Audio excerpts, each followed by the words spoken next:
Petrol പമ്പുകളിൽ നിന്ന് ഇന്ധനം നിറച്ച് കാർഡ് പേയ്മെന്റ് നടത്തുന്നവരാണോ നിങ്ങൾ? എങ്കിൽ ഒന്ന് സൂക്ഷിക്കണം. ഇല്ലെങ്കിൽ പണം വെറുതെ നഷ്ടമാകും.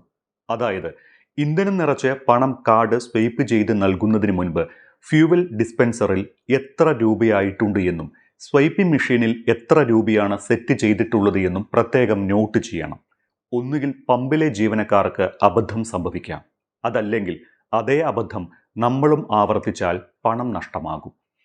എനിക്ക് തന്നെ സംഭവിച്ച ഒരു അശ്രദ്ധ, അതാണ് പറയാൻ പോകുന്നത്. മറ്റു ചില ആളുകൾക്കും ഇത്തരത്തിൽ അബദ്ധം പറ്റിയിട്ടുള്ളതിനാലാണ് ഇത് വീഡിയോ ചെയ്യാൻ കാരണം. ഞാൻ ഉപയോഗിക്കുന്ന വാഹനം ഹൈബ്രിഡ് ഹൈറൈഡറാണ്, പെട്രോൾ വേരിയന്റ്. സാധാരണഗതിയിൽ പെട്രോൾ തീരുന്നതിന് മുൻപായി തന്നെ ഫുൾ ടാങ്ക് പെട്രോൾ അടിച്ചിടുകയാണ് ചെയ്യുക. കാർഡ് പേയ്മെന്റ് ആണ് പലപ്പോഴും നടത്താറുള്ളതും. 45 ലിറ്ററാണ് ഹൈബ്രിഡ് ഹൈറൈഡർ കാറിന്റെ ഇന്ധന ടാങ്ക് കപ്പാസിറ്റി. കഴിഞ്ഞ ദിവസം സാധാരണ പോലെ തന്നെ തിരുവനന്തപുരം നഗരത്തിൽ തന്നെയുള്ള പെട്രോൾ പമ്പിൽ നിന്ന് ഫുൾ ടാങ്ക് പെട്രോൾ അടിച്ചു. കാർഡ് പേയ്മെന്റ് നടത്തി. സ്ഥിരമായി കാർഡ് പേയ്മെന്റ് നടത്തുന്നതിന് മുൻപ് ഫ്യൂവൽ ഡിസ്പെൻസറിലും കാർഡ് സ്വൈപ്പിംഗ് മെഷീനിലും എത്ര രൂപയാണ് രേഖപ്പെടുത്തിയിട്ടുള്ളത് എന്ന് ഉറപ്പ് വരുത്തിയ ശേഷം മാത്രമാണ് പേയ്മെന്റ് ചെയ്യാറുള്ളത്.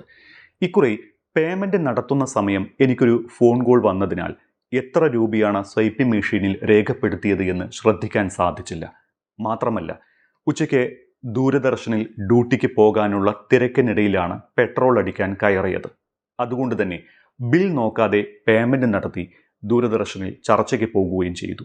പക്ഷേ പെട്രോൾ അടിച്ചതിൻ്റെ ബില്ല് വാങ്ങിയിരുന്നു. പേയ്മെന്റ് നടത്തിയത് കമ്പനി അക്കൗണ്ടിൽ നിന്നായതിനാൽ പിറ്റേ ദിവസം അക്കൗണ്ട് പരിശോധിച്ചപ്പോഴാണ് 4988 രൂപയ്ക്ക് പെട്രോൾ അടിച്ചത് ശ്രദ്ധയിൽപ്പെട്ടത്.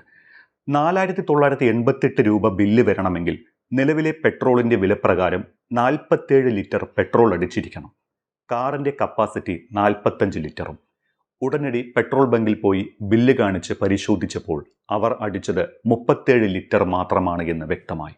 3988 രൂപയ്ക്ക് പകരം അവർ 4988 എന്ന് തെറ്റായാണ് രേഖപ്പെടുത്തിയത്.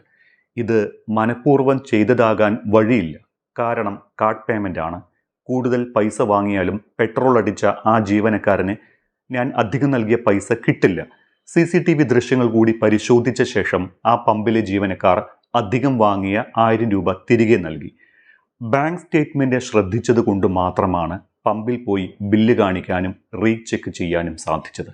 അതുകൊണ്ട് പണം നഷ്ടമായില്ല. പെട്രോൾ പമ്പുകളിൽ ധാരാളം തട്ടിപ്പുകൾ നടക്കുന്നതായി നമുക്കറിയാം. അളവിൽ കൃത്രിമം കാണിക്കുന്നതും തുക നേരത്തെ സെറ്റ് ചെയ്ത് വെക്കുന്നതും ഒക്കെ സാധാരണയായി കേൾക്കാറുള്ള കാര്യമാണ്. എന്നാൽ ഇത്തരം പിഴവുകൾ ഒന്നുകിൽ പമ്പ് ജീവനക്കാർക്ക് സംഭവിക്കുന്ന പിഴവാകാം, അതല്ലെങ്കിൽ ചിലപ്പോൾ മനഃപൂർവ്വം ചെയ്യുന്നതുമാകാം. എന്തായാലും വലിയ തുകയ്ക്ക് പെട്രോൾ അടിക്കുന്നവർ ഇനി ചെറിയ തുകയ്ക്ക് അടിക്കുന്നവരായാൽ പോലും കാർഡ് പേയ്മെന്റ് നടത്തും മുൻപ് ഫ്യൂവൽ ഡിസ്പെൻസറിലും സ്വൈപ്പിംഗ് മെഷീനിലും രേഖപ്പെടുത്തിയിട്ടുള്ള തുക കൃത്യമായി പരിശോധിച്ച് ഉറപ്പ് വരുത്തിയ ശേഷം മാത്രം കാർഡിന്റെ പിൻ നമ്പർ ടൈപ്പ് ചെയ്ത് പണം കൊടുക്കുക. അല്ലെങ്കിൽ കൂടുതൽ പണം നഷ്ടപ്പെടാം. സൂക്ഷിക്കുക.